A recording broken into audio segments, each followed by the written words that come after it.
Hello, I'm Dan, and welcome to my very first reactions to Cloak Dagger Season 1, Episode 8, Ghost Stories. I really enjoyed it. These are my off-the-cuff reactions, and it was so much fun. It was so much everything that the show is at its best. I thought it had awesome superhero action with everything happening with Connors and getting the confession and Tyrone finally in the cloak, being a badass, creepy ghost man, and then also just great character drama, both with the flashbacks, which again, little kid versions of these guys, super awesome. Great job, great storytelling. And on top of that, everything happening with Tandy, finding out about her dad, and then, the whole thing of at the end, the fact they have these dream sequences, they go in and they have the cinema and stuff. I haven't really talked about how much this is actually really adding an interesting dimension to the show. I complained a little bit in episode 3 where I was like, hey, why are they doing this trippy, weird dream sequence episode so early on? This is like a trope that shows do way later and you're more invested at that point. But I didn't realize that was like a thing of the show. It's like, we're going to have these moments throughout the whole series, and I obviously realized that before this episode, but it's something that I haven't really talked about, which I really do like that we have because of their sort of hopes and nightmares, and then combination, whatever the combination is supposed to be, powers.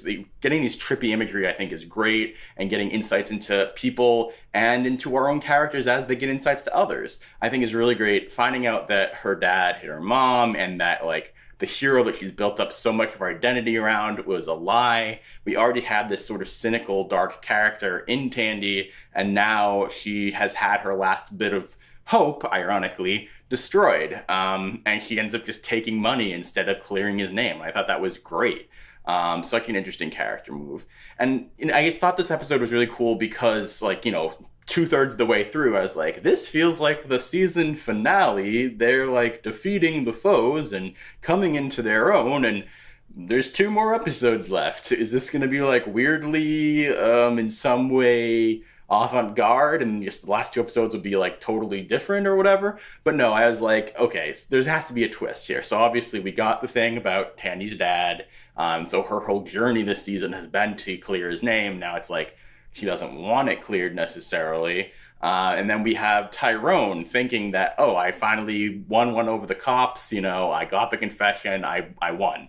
But only to find out that O'Reilly's boyfriend has been murdered in a very violent way. And I also want to throw out the thing of, I know that there's a trope in comic books especially called frigging the girlfriend. They literally put the boyfriend in a fridge. So I'm wondering if that is a statement. Frigging the girlfriend, if you don't know, I'm just going to do a very TLDR version of it, which is just that there's a trope where you kill a girlfriend of a superhero to motivate the superhero, so the girlfriend is just like an object to be discarded. And I guess that this is sort of turning on its head because it's the boyfriend, and so maybe they're being like, oh, it goes both ways. Not sure how I feel about that, but it's interesting. That whole reveal, it's like, oh, you think you can one-up these guys, but you can't in the end. And even the confession is not going to be enough, especially as we see from the promo for next week. And so I love this thing about how the show, it takes these characters that have these superpowers, pits them against non-powered people, and they're still losing because it's really about the emotional core. It's that, like, Tandy's defeated in some ways by her opponent because he hints that, oh, your father isn't the guy that you thought he might be, and he offers her money and cuts into that part of her.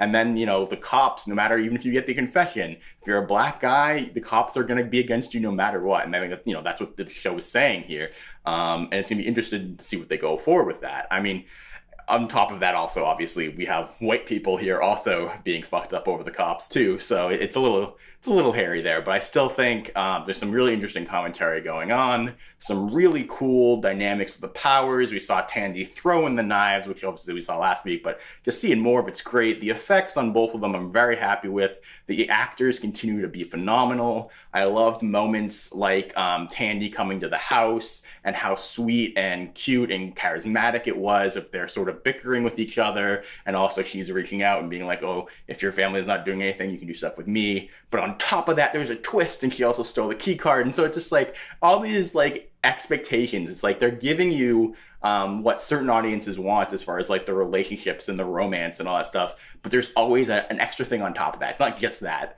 And so I think that's really cool. Basically the show, you know, I felt like for me personally, it faltered a little bit in the middle there, but I am so on board with the show now, and I'm so excited to see where they go in future seasons, and I can't wait for the last 2 episodes. I'm sure there's big things that I missed here, but I'm just blown away. It was a great episode. Can't wait to see more, and I can't wait to hear what you guys thought of the episode. So please let me know in the comments below your thoughts on the episode, your theories about what's to come. What do you like? What didn't you like? And, you know, also please follow me on Twitter at DoingOKVideo, and see you next week.